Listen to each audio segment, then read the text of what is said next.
Bonjour les amis, bienvenue à notre émission La Bible pratico-pratique. J'espère que vous allez bien. J'espère que vos âmes sont édifiées à travers ces émissions. Donc, comme je dis souvent, le but de cette émission, c'est vous amener à la sanctification. C'est de vous aider à être transformés afin que les gens que vous ont connu avant puissent voir une nouvelle version de vous-même. Et à ce moment, vous rendrez témoignage à la gloire de Dieu parce que c'est lui qui vous a transformé à travers sa parole. Amen. Aujourd'hui, j'ai une question pour quelqu'un aujourd'hui. Te reconnais-tu là-dedans? En fait, je vais lire une portion de l'Écriture qui va te pousser à réfléchir, à méditer. Et puis tu vas voir, est-ce que cette parole te parle? Cette parole te dit quelque chose de toi-même. En fait, l'émission, comme je dis souvent, c'est pas pour vous juger, mais c'est pour vous pousser vraiment à réfléchir. Parfois, on se voit pas. Parfois, on voit l'autre, mais on se voit pas. Donc, c'est une émission qui nous permet de nous voir aussi. Donc, de voir comment on est et comment on peut s'améliorer. Amen. Donc, je vais lire pour vous dans Proverbe 3, versets 29 à 31. Ne médite pas le mal contre ton prochain lorsqu'il demeure tranquillement près de toi. Ne conteste pas sans motif avec quelqu'un lorsqu'il ne t'a point fait de mal. Ne porte pas envie à l'homme violent et ne choisis aucune de ses voies. En fait, souvent je le dis, ce que tu médites, c'est ce que tu vas faire. Si tu médites le bien, tu vas agir bien envers les gens. Mais si tu médites du mal, tôt ou tard, tu vas faire du mal. Donc, c'est ce que tu penses. Donc, l'action vient d'abord de ce que tu médites. L'action vient d'abord de ce que tu penses.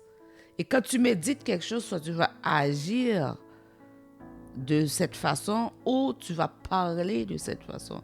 Donc, d'où l'importance de ne pas avoir de mauvaises choses dans nos pensées contre les gens. Donc, quand tu médites mal contre ton prochain, tôt ou tard, tu vas lui faire du mal. Mais pourquoi tu dois méditer du mal?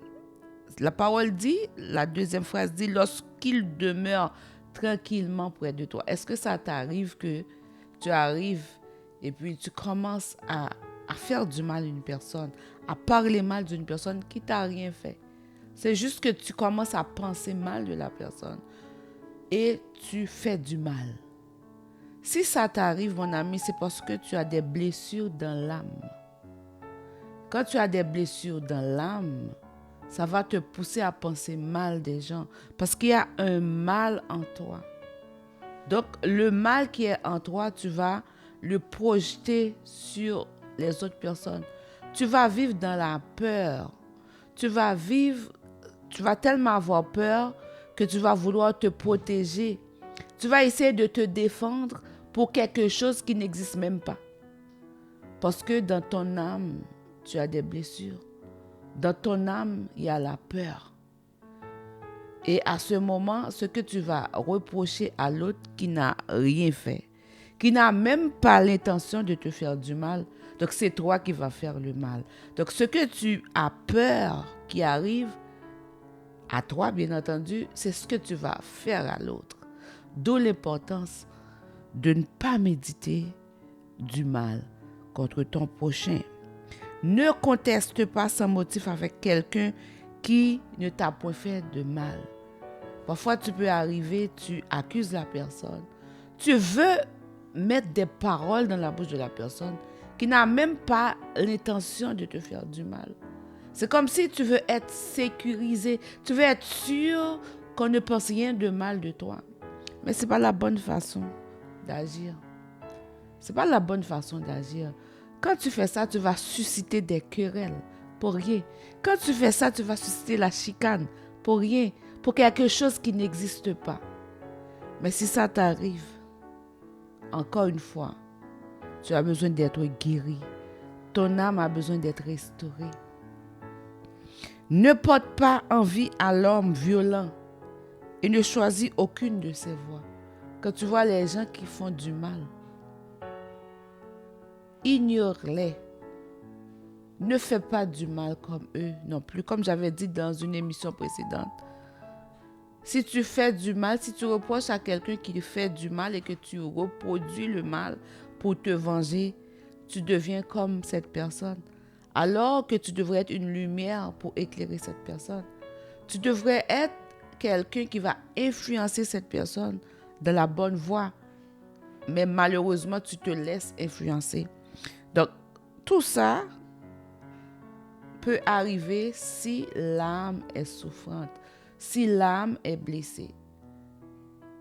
Et peut-être que en toi-même, tu ne veux pas faire du mal, mais c'est le mal que tu fais.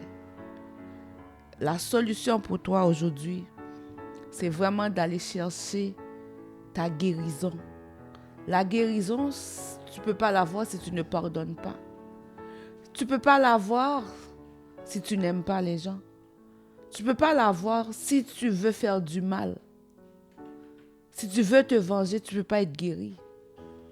Tu vas être guéri quand tu vas aimer les gens, tu vas les pardonner. Parce que si tu regardes aussi, toi aussi, en agissant ainsi, quand tu médites le mal, tu finis par faire le mal.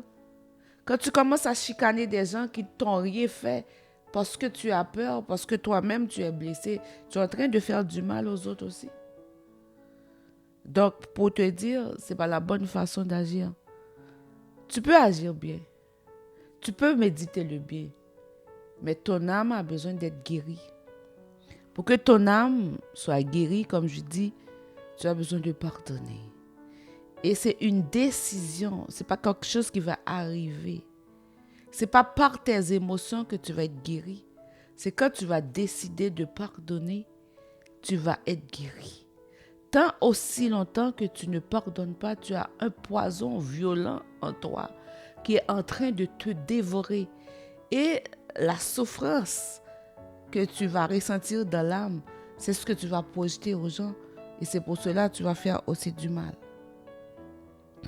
Dans Matthieu 7, versets 1 à 2, « Ne jugez point afin que vous ne soyez point jugés, car on vous jugera du jugement dont vous jugez, et l'on vous mesurera avec la mesure dont vous mesurez. » Si tu vois, mon ami, que tu as tendance à juger les gens, sache qu'il y a d'autres personnes qui sont en train de te juger aussi. Si tu es en train, la même mesure, ce que tu es en train de dire aux autres, sache qu'il y a d'autres personnes qui sont en train de dire la même chose. Juste réfléchis pour voir ce que tu es en train de dire contre l'autre, comment tu le juges. Mets-toi à sa place. Comment tu te sentirais? Mais c'est la même chose que l'autre vit quand tu es en train de le juger. En fait, en gros, si tu t'aimes toi-même, tu dois aimer ton prochain. Parce que tout ce que tu lui fais, tu vas subir les mêmes choses. Peut-être pas de la même personne, mais il y a quelqu'un d'autre qui va te rendre l'appareil. Donc si tu veux vivre bien dans la paix et dans l'amour, commence toi-même par aimer. Commence toi-même par faire du bien. Et tu recevras ce que tu as semé. Mon ami, est-ce que ça te dit quelque chose? Est-ce que tu te retrouves là-dedans? Est-ce que ça t'arrive de chicaner les gens pour rien? Est-ce que ça t'arrive de méditer le mal contre ton prochain qui t'a rien fait? Mais sache que c'est l'âme qui est malade. Donc tu as besoin d'être guéri, tu as besoin d'avoir confiance en Dieu qui te protège. Tu n'as pas besoin d'avoir peur de ce que les gens vont faire. Tu n'as pas besoin d'avoir peur de ce que les gens vont dire. David a dit, « L'Éternel est pour moi, je ne crains rien. Que peuvent me faire des hommes? » Donc, même quand les gens vont essayer de faire des choses, ça va aboutir à rien parce que tu as confiance en Dieu qui te protège. Te reconnais-tu là-dedans? Comme je le dis, on est humain, certes. La chair est faible, certes.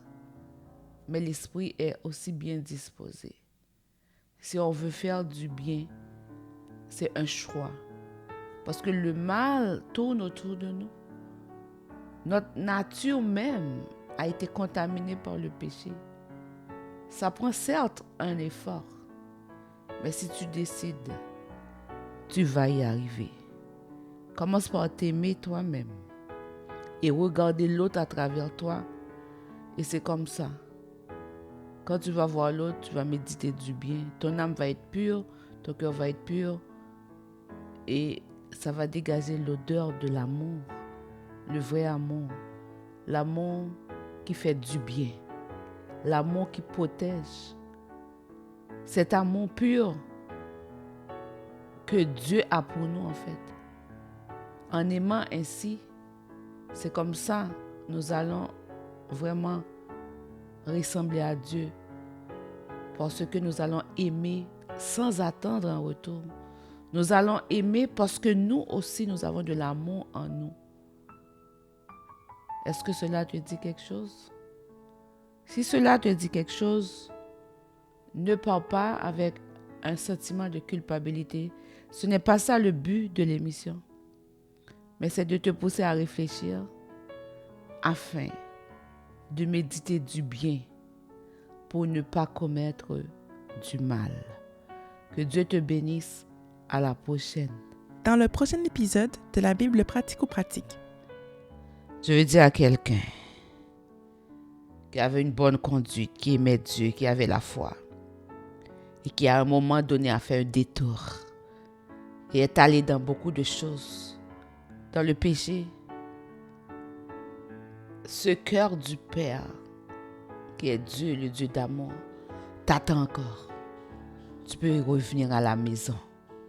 Il y a encore une place pour toi. Il veut faire une nouvelle alliance avec toi. Il veut mettre son anneau devant toi. Il veut enlever les habits du péché qui est sur toi maintenant.